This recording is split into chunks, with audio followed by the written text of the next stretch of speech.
Hello everyone, in this video I'm going to show you 5 great Google Chrome extensions that are really useful for educators. With that being said, let's go.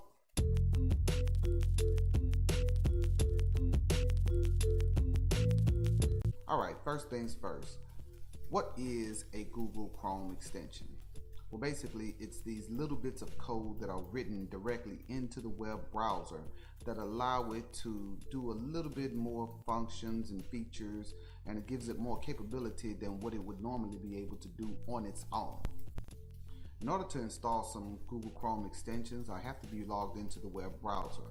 I know that I'm logged into the browser in the upper right hand corner because it shows my name. If you need help with logging in, I've created another video that you can take a look at. Once I'm logged into the web browser, I can click on my app launcher here, just like you go to the App Store to get your iPhone apps and you go to the Play Store to get your Android apps. We'll go to the Chrome Web Store in order to get our Google Chrome extensions. Once I arrive at the Chrome Web Store, it's divided into 4 sections: extensions, themes, apps, and then games. Today we're just going to be installing extensions. The first one that we're going to install is one that I found useful for having people follow along with something that I'm demonstrating on the computer. It's called Crafty Cursor. When we click on Add to Chrome, a little menu will pop up and we'll need to add extension. In the right hand corner, we now see that Crafty Cursor has been added to Chrome, and there's a little icon next to our Omnibox that shows the icon for the extension Crafty Cursor. Once I've installed my extension, I'll then open up a new tab, go over to the extension icon, click on it. This extension actually allows me to highlight my cursor as I move it about the screen. So I can click on Start Highlighting and you'll see that the extension is now working. So you can follow along with me as I am moving my cursor. If I want to turn this extension off, I can click on the icon again and click Stop Highlighting. There are actually a few other colors that I can use to highlight as well: blue, red, yellow, orange, purple, but I like that yellow. When I begin to type on the screen, it begins to transcribe the words for my audience. Even if I hit the Shift button, it will show what functions I'm using. These are just a couple of reasons why I really like this extension. The next extension that we're going to install is called Save to Google Drive. This is another really great extension if you don't have it already. Once I add this extension, you'll see the icon again pop up next to the Omnibox. Let's take a look at what it does. Let's say, for instance, I run across a document on the web that I want to use for an upcoming lesson, or I think it's just a really good resource. In order to get this resource, normally I would have to download it or email it to myself or put it on a flash drive. With Save to Google Drive, I can simply click on the Save to Google Drive icon. Now, anytime that you use an extension for the very first time, it's going to give you a pop-up menu that's something like this one. It's asking you to choose a Google account you want this extension connected to. I'm going to choose the appropriate one. It will then give you the terms of service. Now, I know many of us don't always read the terms of service, but when you're using Chrome extensions, I'd like for you to at least take a look and try to skim through some of them. Let's take a look at this one. This extension wants to view and manage Google Drive files and folders that you have opened or created with this app. Now, it's not saying that it wants to view all of the files and folders in your Google Drive, only the ones that are created with this app. Because of this extension's function, that's what we want it to do.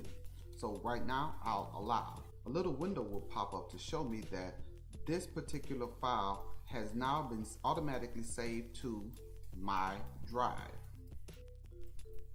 If I want to make sure that that file is there, I can click on my drive and it will bring me to my Google Drive, where it will show that this document has now been saved. Isn't that neat? In addition, from this same window, I can also rename this file. If I don't like the name of it, I can rename it. I can also change the location of the file where it is going to be saved. Here I can change my destination folder, and I've already created a new folder called Web Stuff. Now that I've selected it, anytime that I download anything using the Save to Google Drive icon, it will automatically save to the folder that I've created called Web Stuff. And there you have it. That's the Save to Google Drive extension. On to the next one.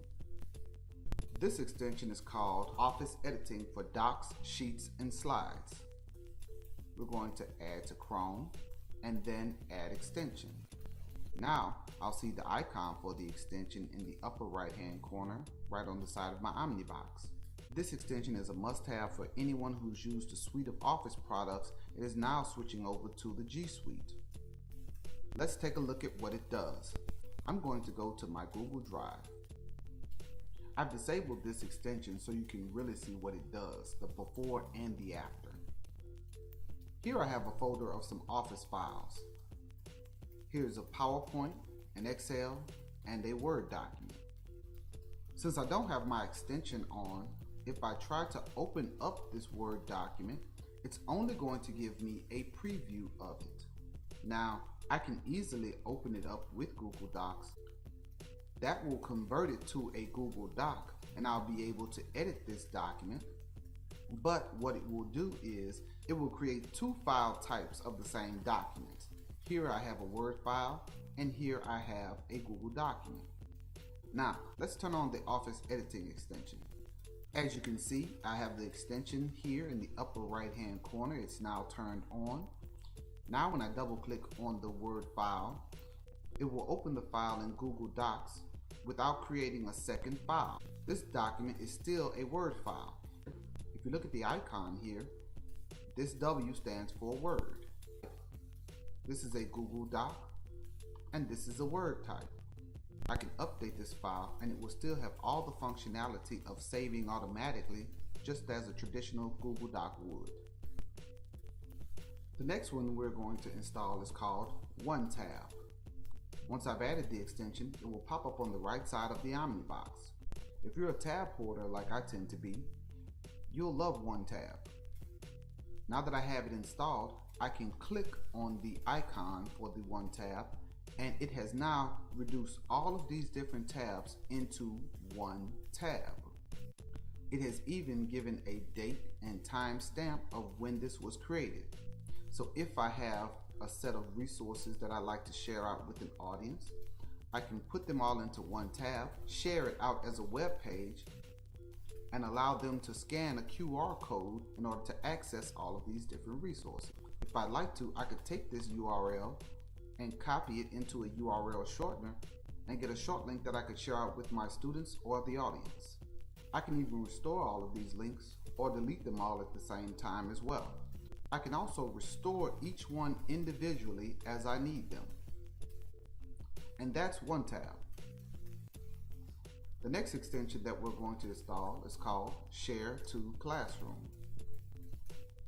When I click the Share to Classroom button, I can share whatever link that is on the screen to any or all of my classes all at once. In this case, I'd like to share to this classroom. I can then push it to my students and it will be sent to them through the classroom automatically.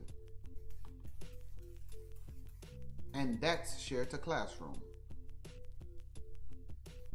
If you enjoyed this video, please give it a thumbs up and make sure that you subscribe to the channel so you don't miss out on any future content. Thanks for watching and see you next time.